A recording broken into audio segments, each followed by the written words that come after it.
When you suggest to people that their money should be gold or silver coin, as it says in the Constitution, they sometimes stare at you with a blank expression or make the most extraordinary comments. Do you feel that our paper currency should still be backed by gold or silver? I think there should be a backing for currency. Otherwise, there's a temptation to run it out and make too much of it. I'm not really sure what you mean. Like change the color of our money or something, or? I buy silver. Gold. I don't know a lot about this subject, but I would say just because of counterfeit. I think it should, but unfortunately it isn't. Okay, why do you think it should?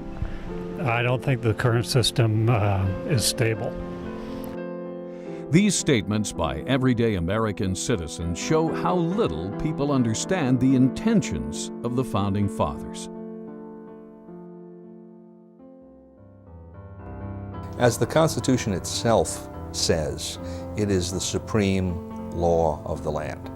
And therefore the Constitution ranks ahead of any statutes of Congress, any statutes or constitutions, for that matter, of the states, and decisions of the courts.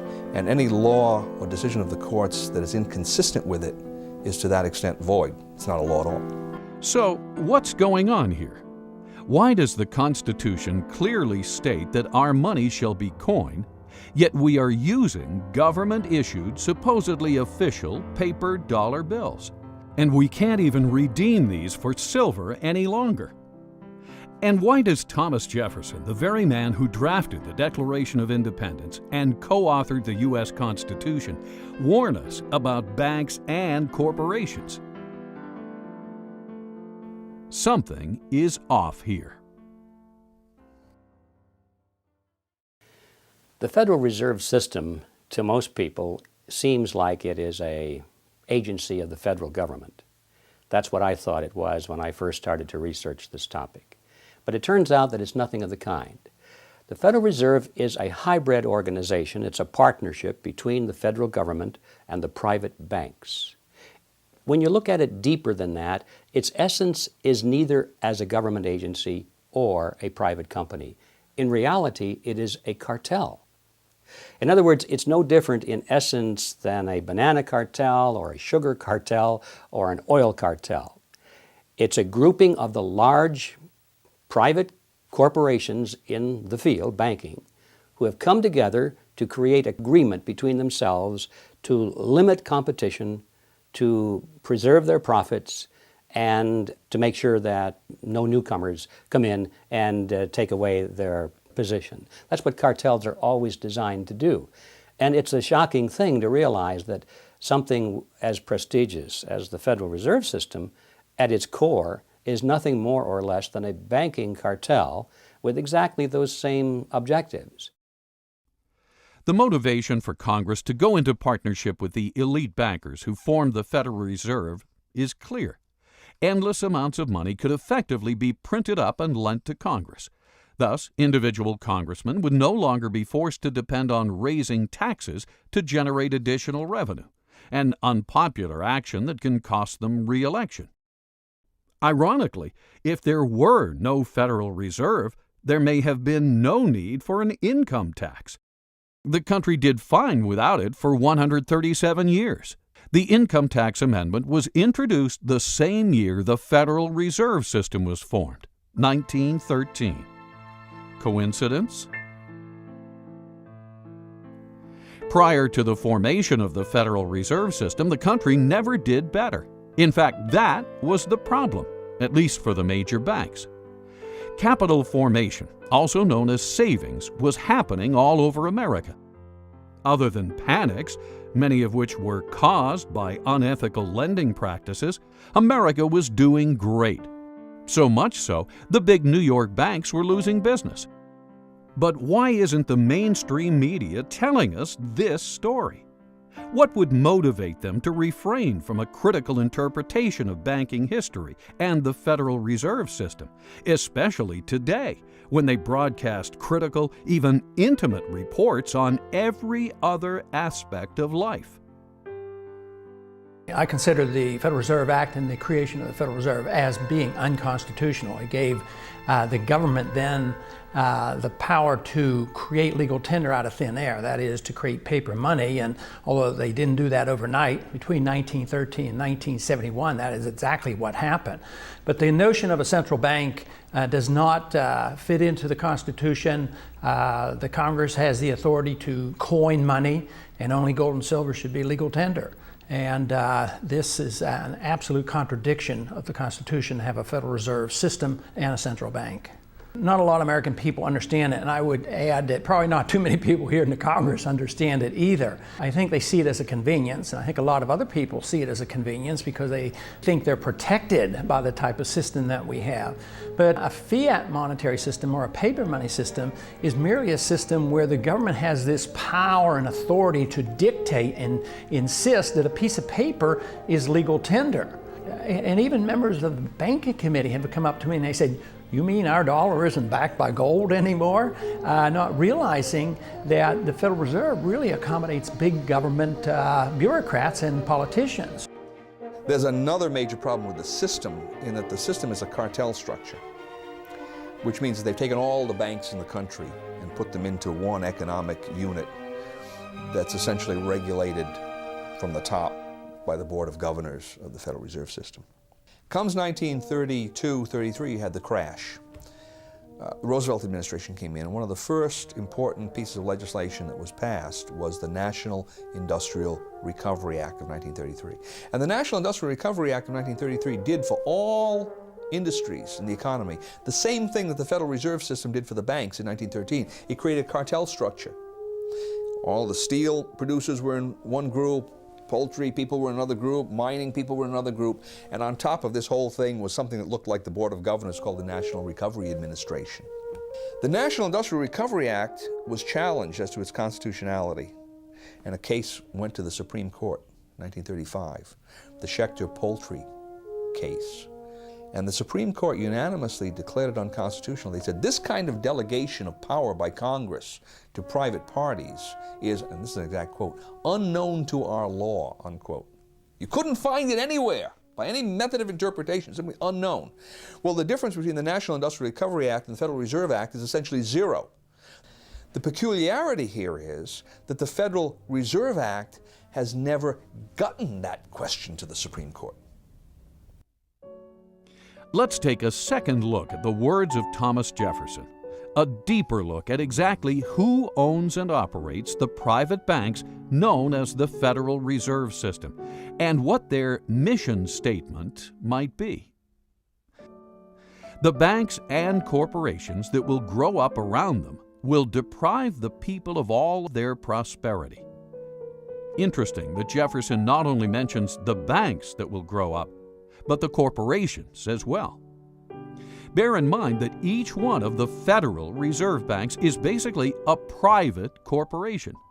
Neither you and I, the people, nor the federal government for that matter, own these corporations, these so-called banks. They are owned by other corporations, known as member banks.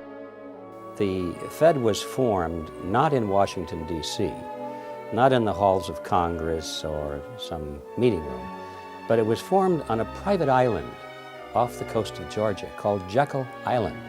This island in those days was a club they called the Jekyll Island Club, and its members were a relatively small group of billionaires from New York, people like J.P. Morgan and William Rockefeller and their business associates.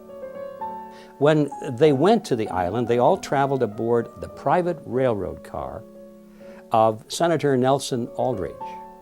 This was November of 1910, and he and 6 other men were told they mustn't be seen together, they couldn't dine together on that evening, and they must avoid newspaper reporters at all costs. One of them carried a shotgun. Just in case he had been confronted by a reporter, he was prepared to tell them that he was going on a duck hunting trip. When they got on board this railroad car, they were told not to address each other by last names, first names only. And 2 of them even went further and they adopted code names. They were concerned that the identities of all of these 7 men might be known to the servants on board the car, and that the servants might talk about it. In that fashion, the word would get out. Even when they got to the island and went to the clubhouse, they had replaced all of the normal servants with new servants who didn't know any of these people. And they created the Federal Reserve under those kinds of conditions of great secrecy. I can assure you that very few wars of history have ever been plotted under conditions of greater secrecy than that. According to accidental releases of Fed stockholder information, as of 11:05, Tuesday, July 26, 1983, 5 member banks owned 53% of the stock in the Federal Reserve Bank of New York, the most major of the 12 Federal Reserve banks around the country. This is a controlling interest in the controlling bank. The major stockholders of the major member banks, however, are confidential. No one, not even the government or the President of the United States, knows who they are, nor can they find out. We all began to lose track of this ownership on Tuesday, the 26th of July, 1983, at 11:05 a.m. Only a small group of elite insiders knows who these owners or controlling agents are in present time. Does this sound like a Thomas Jefferson operation? Does this so-called Federal Reserve System sound like something Ben Franklin, the man who invented the pot-bellied stove and co-authored the Constitution, would set up? Or does this system sound more like something George Orwell would write about in his nightmare book, 1984? Again, G. Edward Griffin. In those days, there was a great deal of concern among the American people about the concentration of financial power in the hands of a few very wealthy and powerful financial interests in Wall Street. They called this the money trust. And the cry in those days was to break the grip of the money trust. And one of the primary purposes of the Federal Reserve Act, as it was promoted to the American people, was just that, to break the grip of the money trust. They were going to write a law that was going to take the power away from these people and put it in the hands of their trustworthy politicians, you see. Put it in the hands of the people through the electoral process. That was the propaganda behind the Federal Reserve System. So what's the purpose of the secrecy? It's because when you look at the list of these people who went, they were the money trust. They were the representatives of the banks of J.P. Morgan, the Rockefellers. They represented Kuhn Loeb and Company, Warburgs in Germany and the Netherlands, and the Rothschilds in England. This was the money trust, not only of the United States, but of the world. Had that fact been known, who these people were that were drafting the Federal Reserve System, the trick would have been exposed, and the public never would have adopted the Federal Reserve Act as, in fact, they did.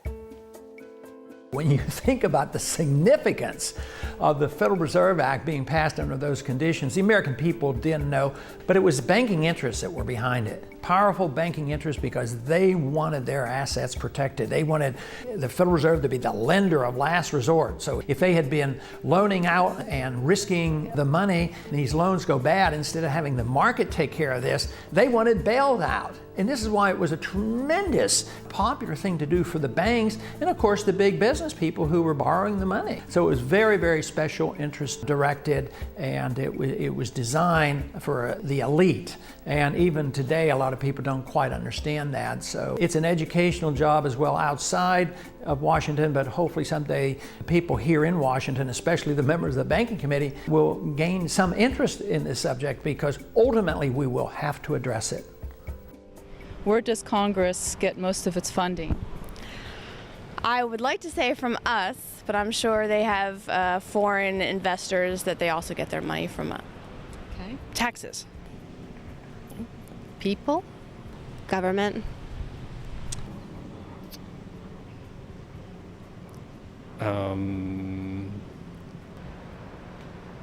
It gets it out of federal taxation, of course. From taxes, but if you mean today, a great deal we're getting from China buying treasury bills. They print it. And can you elaborate on that? They have no funding. They have no money. It's all puff and mirrors. They have no money. It's all an illusion. There's not much in back of it. As we can see, the average American citizen has conflicting ideas as to where Congress gets its funding. In actuality, Congress gets most of it by borrowing it from the Federal Reserve. The Federal Reserve gets the so-called money by effectively printing it up. The whole process is known as the Mandrake mechanism. Thus, today's paper currency, far from the gold and silver coinage stipulated by the founders, is essentially created out of thin air. Most people are alarmed when they hear about the fact that the Fed can create money out of nothing and charge interest on it, so-called interest. It starts with Congress. Remember, a moment ago I said that the Federal Reserve System was a partnership between a cartel and the federal government. Mr. Chairman, we've got to go vote, and we want to thank you for being here with us for today. And, well, if there's a partnership, thank you also for, there's a reason for the partners, both of them, to be in it, or they wouldn't be. So why is the banking fraternity in this partnership, and why are the politicians in it? Congress needs more money. They always need more money. They like to spend money. That gets them elected. They don't like to raise taxes because that gets them unelected. The answer, of course, is that they borrow it. If you're not going to tax it from somebody, you can borrow it from somebody else. And that's why we have government bonds and treasury notes and bills and so forth. And we have what's called the national debt, because they've borrowed money to pay for current expenses that they don't want to pay for through taxes, because that would be unpopular. So 30 days after they borrowed $1 billion, or 60 days, whatever the term of the loan is, they have to pay that money back. Well, lo and behold, it turns out that the congressmen and the senators are still not taking in as much money in taxes as they are spending in benefits, so they don't have the money to repay the loan. So what do? Easy. Borrow some more. Borrow enough to pay back the original loan, plus a little bit more to keep them in office. So this process goes on and on and on, and that's why we have the national debt growing and growing and growing. The Federal Reserve enters the picture at this stage because, you see, they can never borrow enough from the private sector. There's never enough existing money out there for the politicians to borrow. So what do? They go to the Federal Reserve System, and by agreement, remember this is their partner now, the Federal Reserve System agrees literally to create the money that they're going to lend to the government.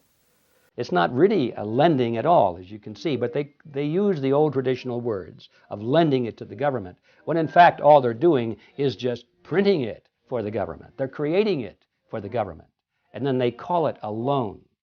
Of course, they don't print it all because most of it's checkbook money, but nevertheless, the process is the same as if they had just turned on the printing presses and printed all this money and gave it to the federal government. So now, once the Federal Reserve System creates this money out of nothing, literally, it's fresh money into the society, into the economy, and that's how the money supply keeps growing and growing and growing. What about the banking partner? What's in it for them? I come in and I give the bank, say, 100 ounces of gold, and the bank offers me some interest payment on that. They're going to pay me 3% interest. And they're going to take that 100 ounces of gold and they're going to lend it out at 5%. That's how they make their money, the 2% spread. Okay? Now that's fine so far, because I know that gold is in there, it's being loaned out, and someday I'm getting 2% interest, and someday I can ask for that principal back. It might be 6 months, it might be a year, whatever it is. Where the trick comes into this is the bank says, not only are we going to lend that money out, but we're going to allow you, Mr. Depositor, to draw on that money right now. All right? Which means that they can't possibly be saying that I can draw 100% of that deposit when they've also loaned out 100% of that deposit. Now, maybe they don't loan out 100%, maybe they don't loan out 90% or 80%, but whatever it is. And that's the fractional reserve concept. They don't have enough reserves to pay out all of these obligations that they've made, especially with respect to paper currency, because usually that's the way it worked. Now, why do they do this? Well, they do this because they make money. Right? If I can loan out essentially more than I have in my reserves, by that difference I'm increasing interest payments. So the bankers are beneficiaries of this, and obviously the first lender, the person that receives that money, is a beneficiary because he's getting money they wouldn't have gotten otherwise, even though he has to pay interest on it.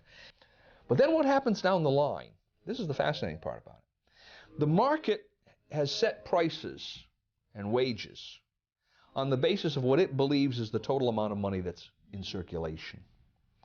Along come the banks and they start generating new money that the market doesn't know about.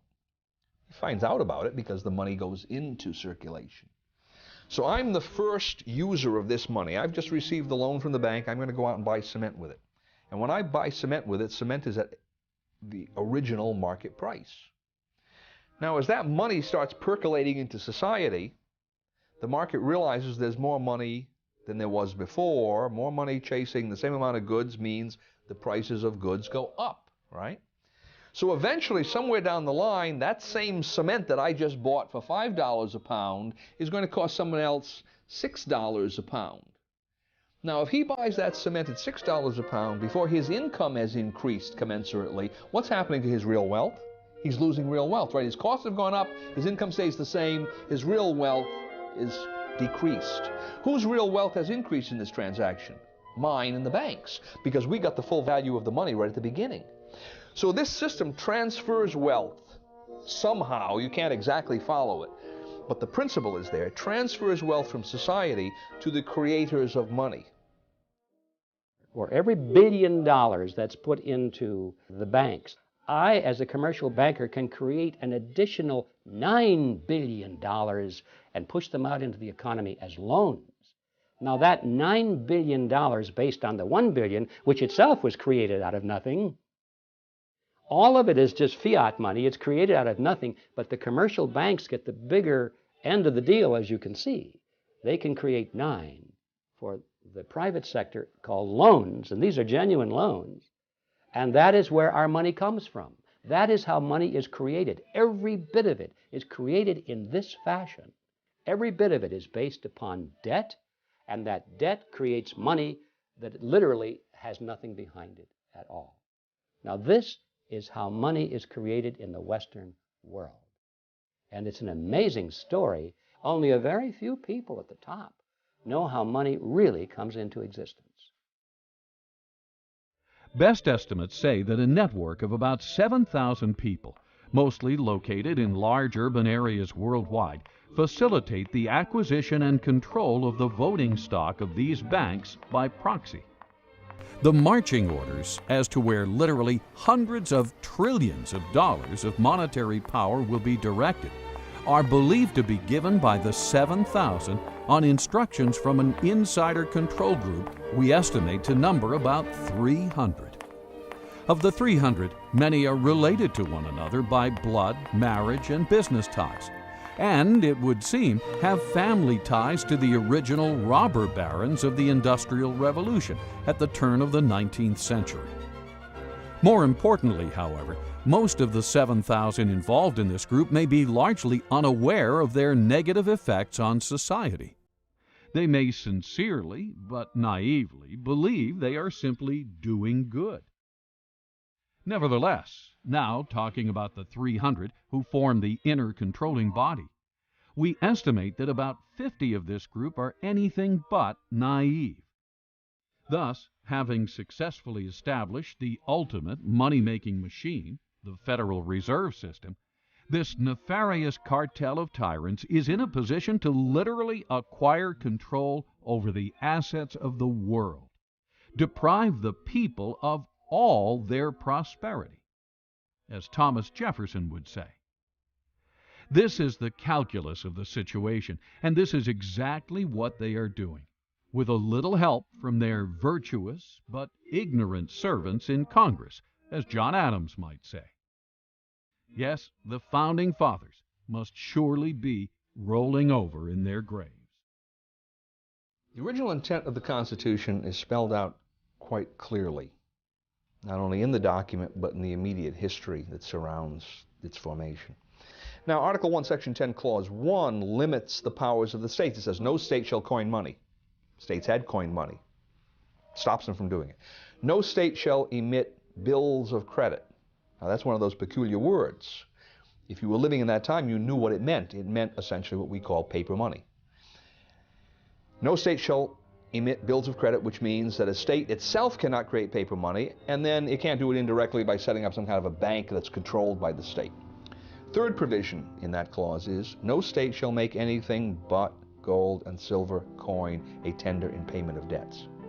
And notice the language, no state shall make anything but gold and silver coin, meaning states can and should make gold and silver coin a tender in payment of debts.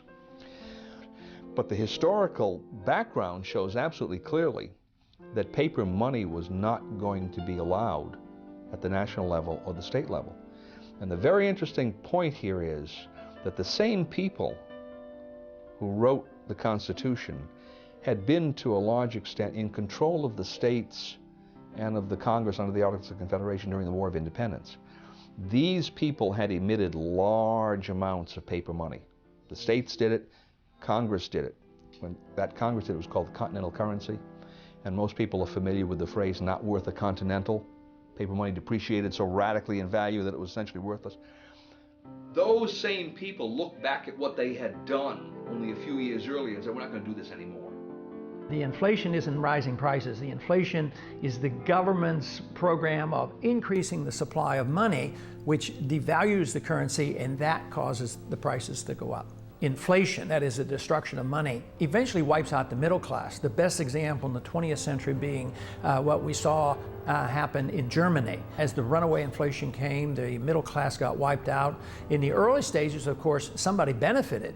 Eventually it hurts everybody. But in this country right now, we have constant insidious inflation. So there is a transfer of wealth from the poor and the middle class to the wealthy. But because it affects the business cycle and causes prices to go up in general, who suffers the most? The people who can afford it the least. That people on fixed incomes, low middle income people, poor people. I think it especially hits hard low middle income people who are trying to make it on their own and won't go on the dole because their prices go up more and they're the first ones to lose their job when the business cycle turns down. The Federal Reserve, by increasing the credit, creates the boom part of the cycle, but then there's always the resulting downturn of the cycle when unemployment rises. We're always live. It's almost impossible to believe that the all-powerful dominant media, what Bill O'Reilly calls the elite media, would endlessly cover all these issues, yet be silent on the very subject that is common to all of them: money, and the entity that creates and manages the so-called money supply, the Federal Reserve System. Why is this? One can never watch enough television.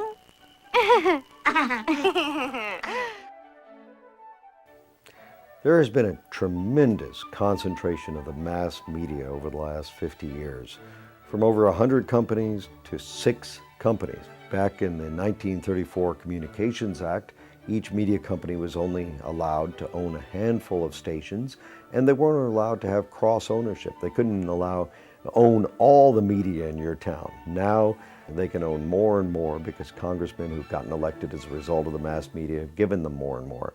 That means very few people have the right to speak to us over television, over radio, through the New York Times, the LA Times, the different news media.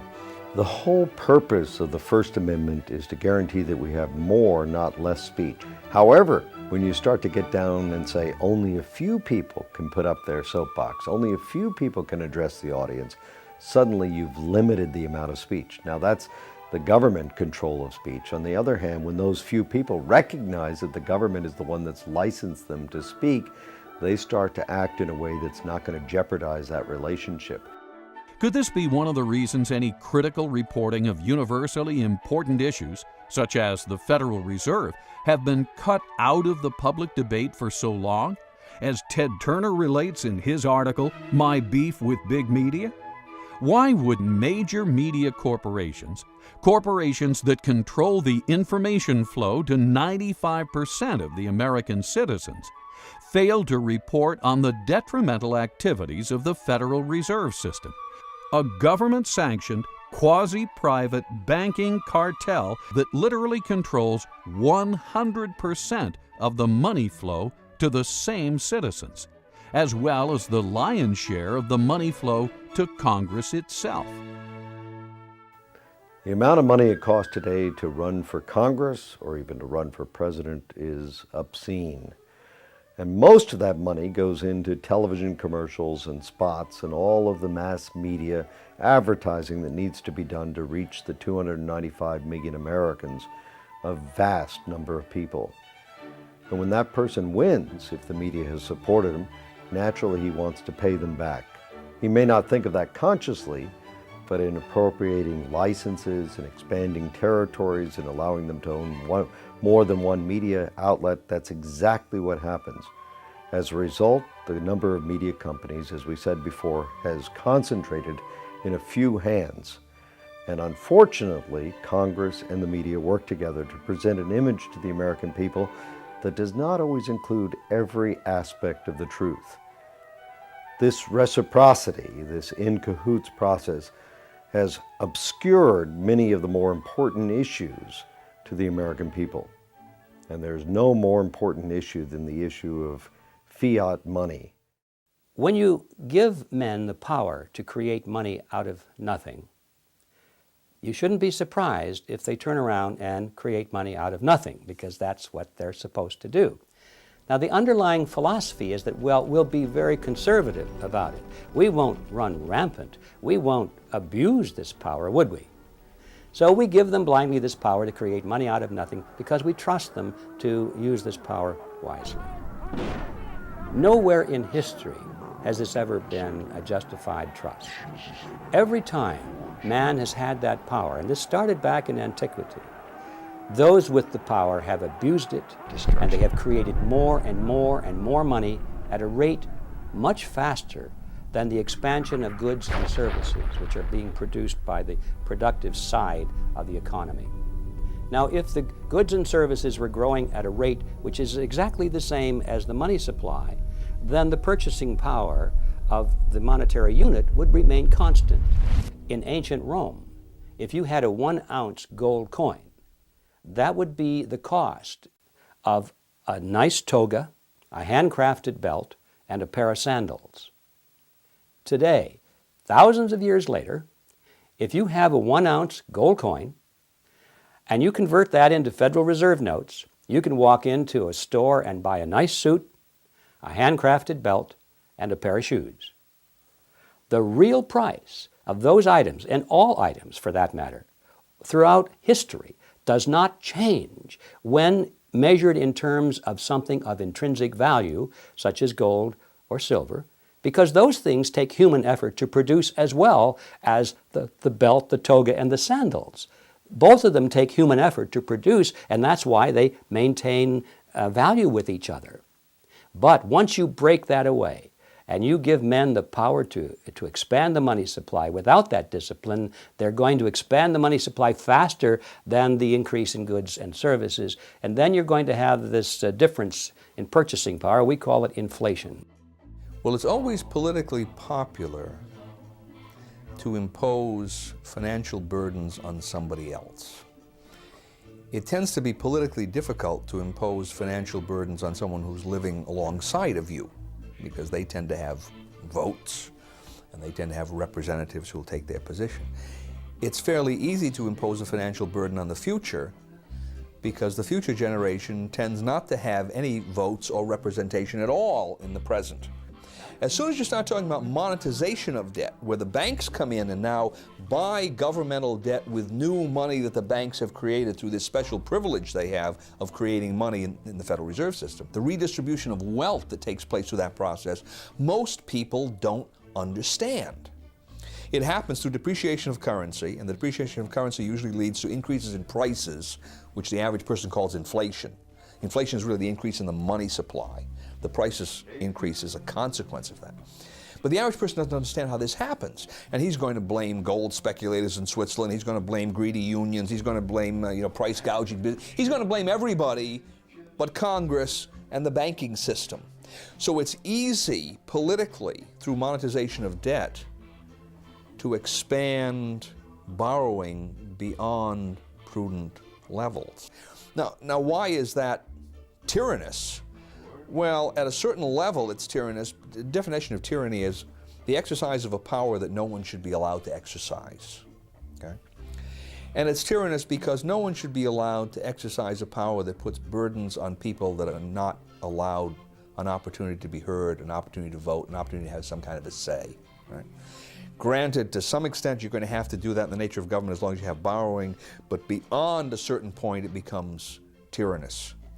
And it's beyond that point that the present system allows our political structure to move too easily. How much, take for instance, how much has the purchasing power of Federal Reserve notes lost since World War II? About 90%. You think that hasn't had some consequence in terms of redistribution of wealth, in terms of the way the economy has developed? Of course it has. The average person doesn't see it. He can't follow the lines of cause and effect, but it's there, and his life is quite a bit different from what it would have been if that hadn't occurred. Monetization of debt, inflation. What do we mean by all these terms? Terms we may have heard many times, but still fail to connect the dots. Are you confused? If so, you're not alone. Inflation, I think, is a bad word because really we think of inflation as rising prices. But in reality, what's happening, prices are not going up. It's that the value of the dollar or the monetary unit is going down. That's what's really happening if we understand the process. And it's a tax, therefore. Our lost purchasing power, what we have to pay more for a bag of groceries today than we did 5 years ago, comes out of our pocket, comes out of our earning capacity. That is value which we should have, but it's been taken from us through a process that we call inflation, but in reality it's a hidden tax. Inflation is the result of being able to create money out of nothing, and that is the power we have given to the Federal Reserve System. Therefore, we can say that the Federal Reserve System is the agency of a hidden tax called inflation. Since the early 1900s, almost no one talks about the country's banking system anymore. What happened? There was a shooting, then there was nothing. Yet our money, like water, is one of the most important commodities we have. More than that, the quality of our money affects the productivity of every man, woman, and company in America. As time goes on, people figure out better ways of doing things, better ways of making products, cheaper and faster. For instance, one farmer can now grow food for thousands of people, whereas he used to be able to feed only his family. Thus, everything should be getting cheaper, because the supply of everything has been growing faster than the demand. This is true even though the population has been growing as well. Unfortunately, this is not what we observed. With the exception of a few industries, like the computer industry, and products we import from places like China, it seems that almost everything is getting more expensive, but oftentimes cheaper in quality. How can this be? Over the decades, the productive energy of society seems to be getting siphoned off.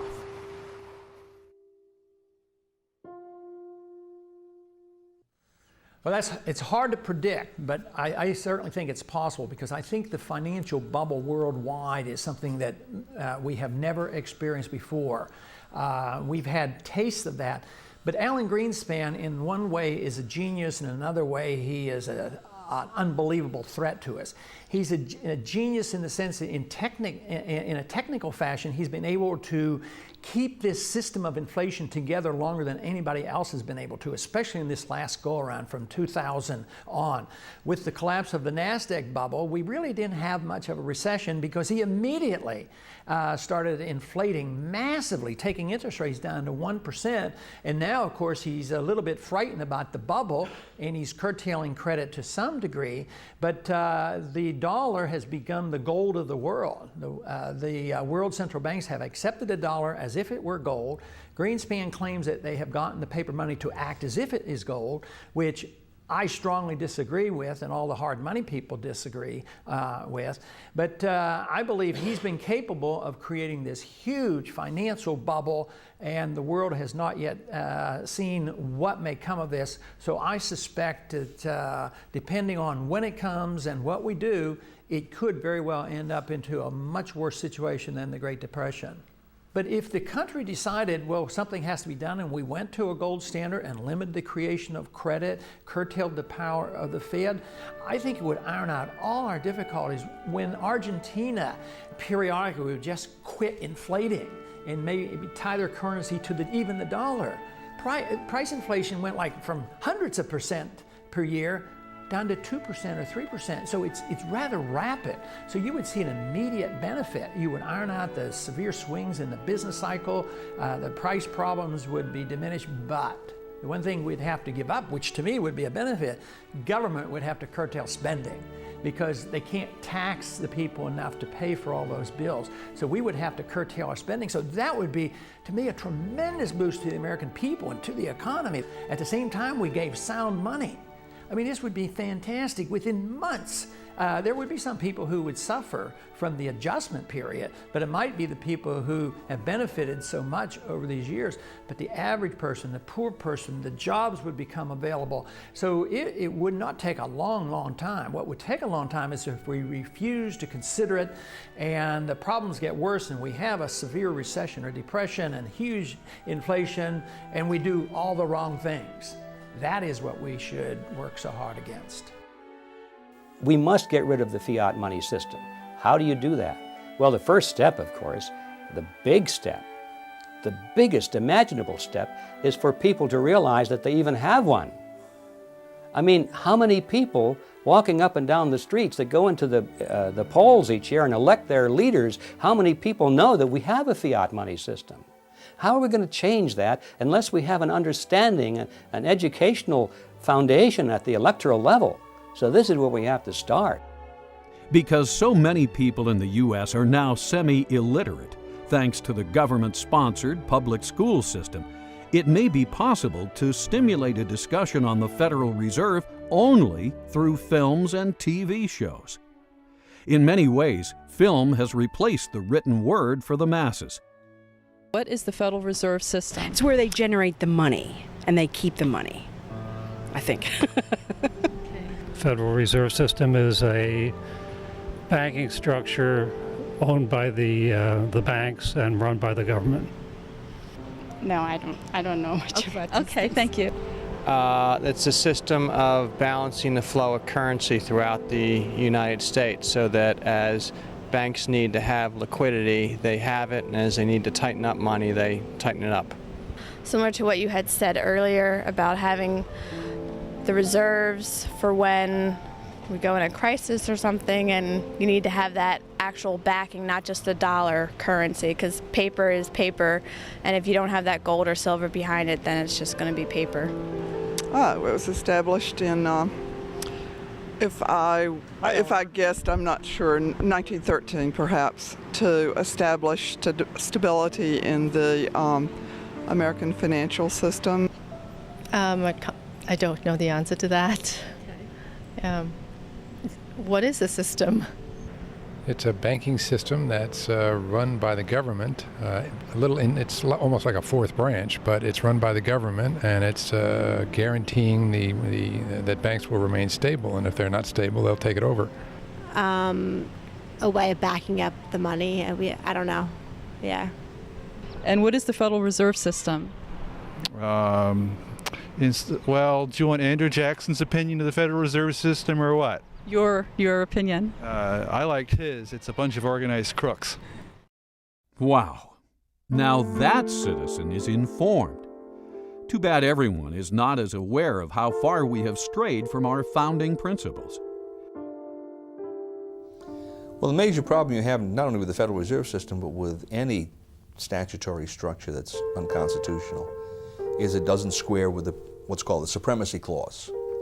The Constitution, which has the Constitution and laws passed in pursuance thereof, that is, constitutional laws, are the supreme law of the land. So obviously if you have a statute that doesn't square with the Constitution, it's void. It is not a law, in fact. So the question then arises, well, how does that square with the oath of office of representatives, senators, judges? And the answer is it doesn't. That when they come face to face with a statute that is in contradiction of the Constitution, they are to treat the Constitution as the supreme law and treat that statute as void. So that's number one. Here we have a system, the Federal Reserve System, that has all of these constitutional problems, and everyone is essentially looking in the opposite direction. So that doesn't square with the oath of office. And one would think that the president, being the head of the executive department, in which we find the Treasury, Department of Treasury, right, which interacts quite closely with the Federal Reserve, might have something direct to say about that. And then, of course, the president has a specific constitutional duty to take care that the laws be faithfully executed, and the supreme law of the land is the Constitution. So you would expect, on top of all of this, that he would be saying, wait a minute, if the Constitution doesn't square with the Federal Reserve Act in one or more ways, then I should be giving directives to the Secretary of the Treasury to take certain kinds of action to deal with that. And of course, we see exactly the opposite. We see the Federal Reserve people, usually the chairman of the Federal Reserve, comes to Congress, and he tells Congress directly, and usually tells the president at least indirectly, here's how monetary policy is going to be implemented.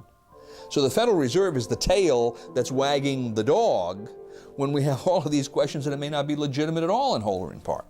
If you want to see the way power goes in a system or the way the laws are corrupted, follow the money, and the Federal Reserve is a huge agency for the creation of money. If you study monetary history throughout thousands of years, you will find out that paper money has been tried many, many times, and it never succeeds. It always ends badly. The question is when will the dollar end badly? Will it be next year, or in 5 years, or 10 years? I'm convinced it will end unless we do the right things, and that is restore soundness to the money, put restraints on our government, either strictly curtail the power of the Fed or get rid of the Fed. That will be the only way you can save the dollar. But if we continue to do what we're doing now, we will eventually destroy the dollar. Throughout history, as governments grow, they limit the individual's rights. The same thing happened in the Roman Empire. We know this from history, but we also know it from Shakespeare's wonderful play, Julius Caesar.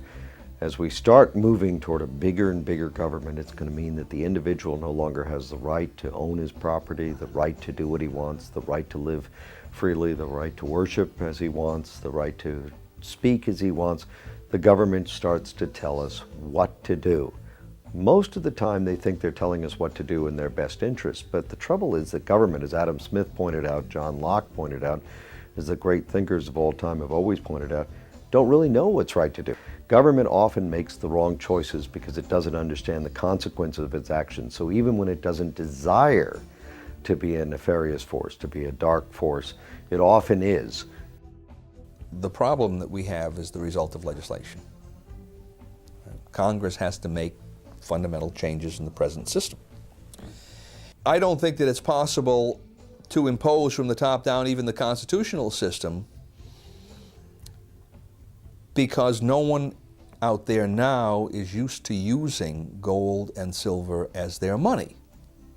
So what needs to be done is to create a competitive system of currencies. Leave the Federal Reserve System there. Slowly, over 6 months or a year, take away some of its legal privileges, its legal tender privilege, its privilege as the only medium to pay government taxes, so forth and so on. And over on this side, create a gold and silver system. And then you will have competition between the two, the paper money price structure and the gold and silver price structure. And it will be a competition. What happened is in this competition, gold and silver would win out, because in competition, the free market usually wins out over governmental intervention and special privileges.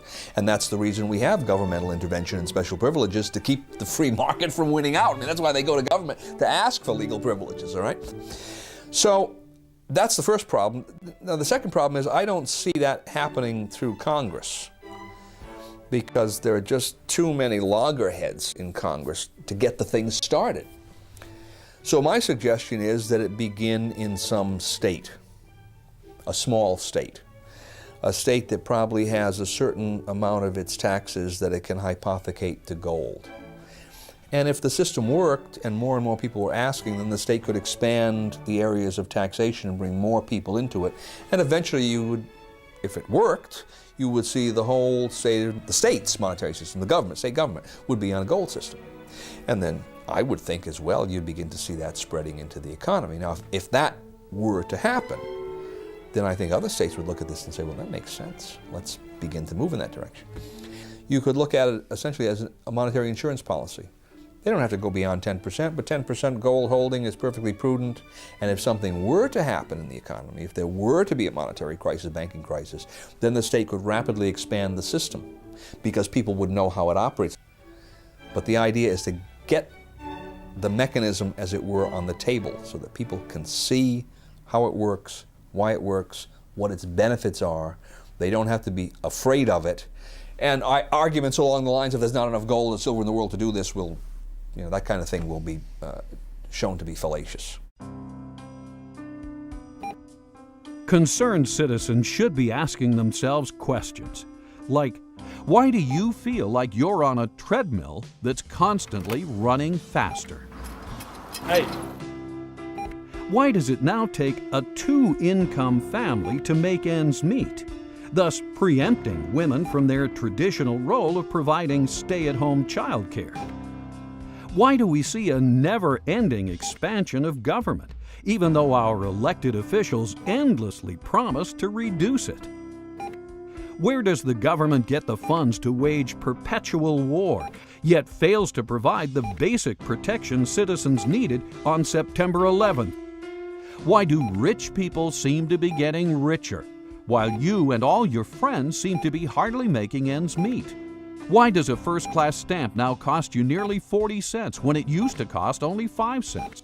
Should a 90% loss of purchasing power be tolerated? Where does it end? It's easy to see where we're headed. You don't have to be a rocket scientist. If you follow a graph, and you can see that there are points on this graph and they're going constantly in one direction, and they've been doing this for 50 years, you don't have to be a rocket scientist to see where it's headed. Where this graph is headed is for total destruction of our monetary system. Our money will be totally worthless, and it'll probably be reissued in the form of some international currency, which will be equally worthless. But the value to these people is that once it's on an international basis, there's nowhere else to go. Right now, if you don't like American dollars, you can buy Japanese yen. If you don't like that, you can buy Swiss francs. If you don't like that, you can move to whatever currency seems to be having a little better track record.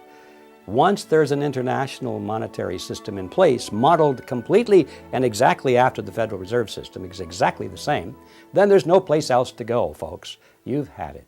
So that's where it's headed, and if we don't turn this thing around, I think we're going to be living in kind of a modern serfdom. And we'll be serving masters, and they won't be living in the big castles that we can see at least, and say, well, that's where the master lives up there, and we're tilling his field. Our masters will be the bankers and the politicians, and they'll live in big houses, but they won't be castles. But we'll be serving masters nevertheless, and we'll be thinking they're wonderful people without realizing that they are our masters. If the United States went back to constitutional money, it would be an amazingly wonderful event, because it wouldn't be just going back to constitutional money. In order for that to happen, that means you'd have to assume a groundswell of awakening on the part of the electorate. And they would understand not only what's happening in the monetary system, but what's happening across the board in our political system. I think we would have a great resurgence of prosperity and tranquility. That means that the electorate would have to be questioning a lot of other things in our society as well. And I think we would see an improvement across the board, and I look forward to that day. Americans need to stay on top of one of their most influential institutions, the Federal Reserve System. They need to start asking questions, not only of their representatives, but of no less than the President of the United States, whose sworn duty is to uphold the law of the land, especially the supreme law of the land, the U.S. Constitution.